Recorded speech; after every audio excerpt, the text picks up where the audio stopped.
You know that song this morning, the Twin Cities Live Book Club met to show off some dance moves, some booty shaking. Okay. They also talked about The Burning Side by Sarah Damoff. We did do that. It's Sarah's second novel, and just like her first, it did not disappoint. So my fellow book club founder, Kelli Hansen, joins us with more from Sarah. Hi, Kel. Hi, you guys. It was fun this morning. We had such a nice chat. Yeah, and we both discussed how we really love a good family drama book. And if you are into that, you will be into Sarah Damoff's writing. So good. So the second book that we've chosen from her, The Bright Years, was the first one, and we kind of fall in love with authors on this book club, and then we just want to know, what are you working on? And we get really excited.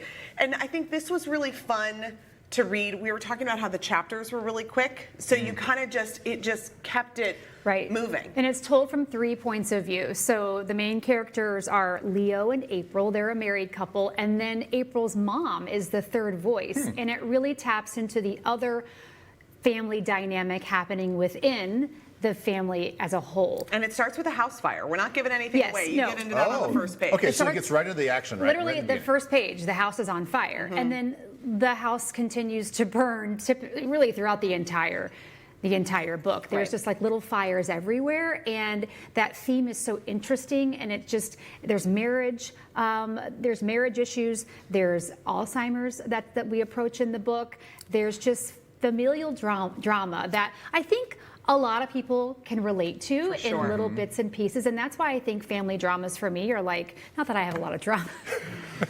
All my baggage is unloaded. You care to take this to the couch and lay back and just tell us all the things that are going on? But I think it's just, there are very relatable pieces within her writing style, and it's just, I just really, really loved this book. I thought it was really well done. No, I totally agree. We love the way that she writes. I was telling you this morning, I just felt like, I feel like she's very efficient in how she writes, in that she covers a lot of ground.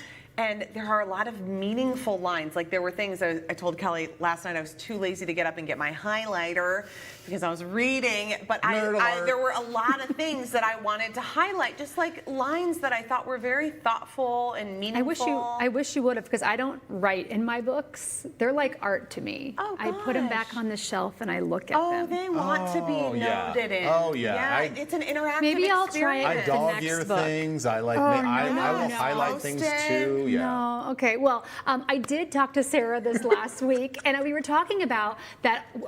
The Bright Years novel that we read last fall. We picked that for our September book club pick, and then now this one came out in May. So I had to ask about the timeline of the release of these books. Take a listen. Was this novel just itching to come out when we were talking to you then?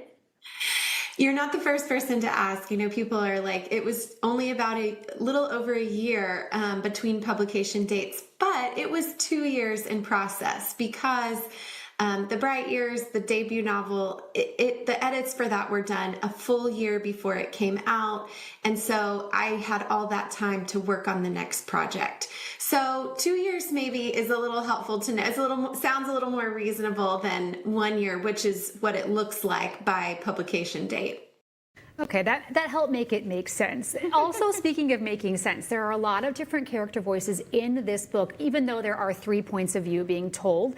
So I had to ask, when you're writing a novel and there are such important characters, and there are several of them, how do you keep it straight, and how do you keep it straight for us? Yeah. And here's how she did this. I remember one day just thinking, maybe this is too ambitious. I absolutely can't have readers getting distracted about who's talking or what year, and it should just read really smoothly and instinctively. And I ran out to Target one day and bought like 3 giant whiteboard calendars to keep up with everyone and where everyone was on what date. And I remember my kids coming home from school and just being like, what are we doing with all these big calendars? And I was like, these are all fictional events, but it really was like the family calendar for the Russo-Torres family. She was either That makes a writing lot a of book sense. or solving a crime. I know. I was like, I can just. No. It's like a crime Yeah, scene the investigation. yarn that's connecting everybody. It all makes sense. All the characters make sense, and it was just a lovely book. But we've got another book to talk about. Because now it's time to announce our next book club pick, and this is the when big we do the reveal. big reveal, and we switch it out. Sarah, we love you. We can't wait to see what you write next. But now we're moving on to the Island Club by Nicola Harrison. Look at it. Okay, so a few little reviews. It's a story of the power of friendship, the defiance of societal expectations, and the finding of one's true self. It looks like a beautiful summer read, and we've got a couple months left of summer. This description really caught my eye too. The Island Club is a Carrie Soto is back. Because Carrie Soto is back yes. meets Big Little Lies delight that will exceed all reader expectations. So we were thinking, even just the cover of this feels sort of like a summer vibe. Let's read this at the end of summer. We'll meet together in the middle of September to get to talk about it,